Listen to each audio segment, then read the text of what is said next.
The Wingwalker. Coronel.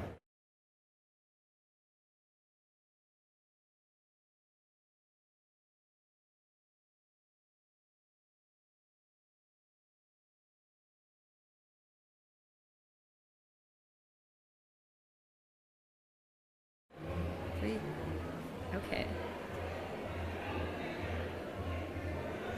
Hello, we are back from the opening night as well as the debut of The Wingwalker here at the Chicago Latino Film Festival.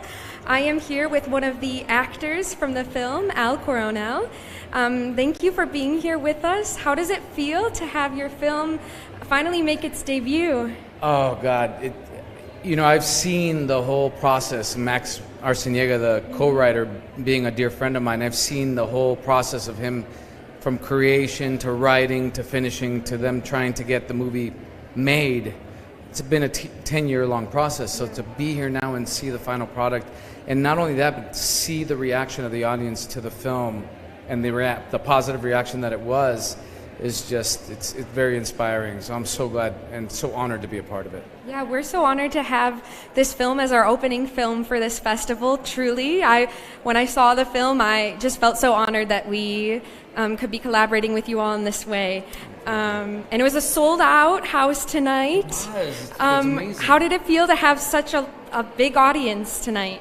When I had a chance to see a first cut of the film, which was, it's always rough around the edges and you want to cut it down, and I know that for the writers and the co-creators to try and find where to trim is a difficult task in itself, because you're so attached and so committed emotionally and artistically to the piece that it's difficult to decide what part of your baby you get to sacrifice for the good of the film, and just to see how it all came together, and to see again the audience reaction to it, and to be amongst our peers who were part of the process and in the film, and see everyone's hard work pay off. It's just astonishing. And I'm curious as well, like, how did the emotion playing the part that you were working a part of this film, how did it feel to play the character that you played? Right. Well, the character that I play is Dr. Roy. I'm a cardiovascular surgeon who is tasked with the process of trying to save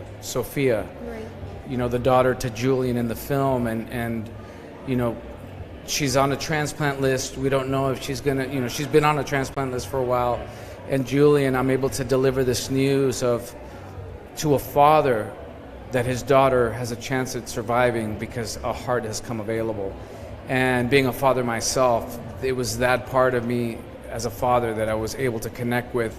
What would I do for my own daughter, for my children, and the sacrifices that one will make for their loved ones, whether it's to sacrifice yourself completely so that your loved ones will be able to survive and live a longer life. That was easy for me to connect with, and I think it came through in the film on every aspect for each character. There were several scenes in the film where you see parents make the ultimate sacrifice to save their loved ones or save their child. And Julian, who is portrayed by the very talented Omar Chaparro, I mean, he did a spectacular job to bring that feeling to the screen, and I'm glad that in some way, shape, or form, my character helped propel, his battle and his journey to persevere against all odds. Right.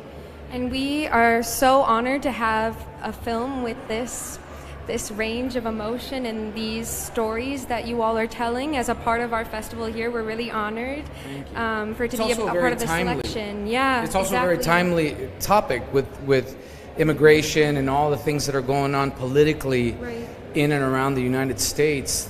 It couldn't have been like sometimes things happen in the most interesting ways, but for this film to come together during a point in time in our government's history, in our country's history, battling this the current struggles at the border, and what people coming over the border, many of them are just looking for that opportunity to sacrifice whatever they can so that their loved ones will survive. And no, they're not all bringing drugs. They're not all bringing crime. You know, and this is one prime example of a story based on a series of true stories that shows the plight, the human plight that is going on right now at the U.S. border. Right. Such a relevant topic. When you were making the film today, still we have a couple of different films dealing with migration, which makes sense within the political climate that we are in. So thank you for having your film be a part of those films that are telling these stories and bringing people's attention. I would just like to let everybody know that if they didn't catch the sold out show of The Wingwalker tonight, there is one more screening on Saturday. There are limited tickets left, so hurry up and get yours before they run out. And the filmmakers will be here, exactly. Director Alonso Alvarez Barreda, who couldn't be with us for the premiere tonight, he's flying in specifically for Saturday's screening. Omar Chaparro, the lead protagonist in the film, he will be present. I'll be there, and a lot of and Max will be there. So Max does an amazing job of portraying a character named Rambo. I think he lost like 30 pounds for this film, and Omar gained 30 pounds for this film. So altogether, I mean, 60 pounds between the two of them. That's a lot of weight. That's very intense. That's very intense for an intense film. Definitely.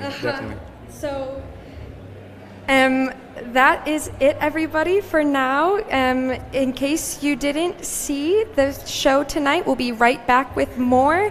And you can catch The Wingwalker on Saturday here in Chicago as a part of the Chicago Latino Film Festival at the landmark Century Theater. Thank you so much, Al. Thank you. Appreciate it. Thanks.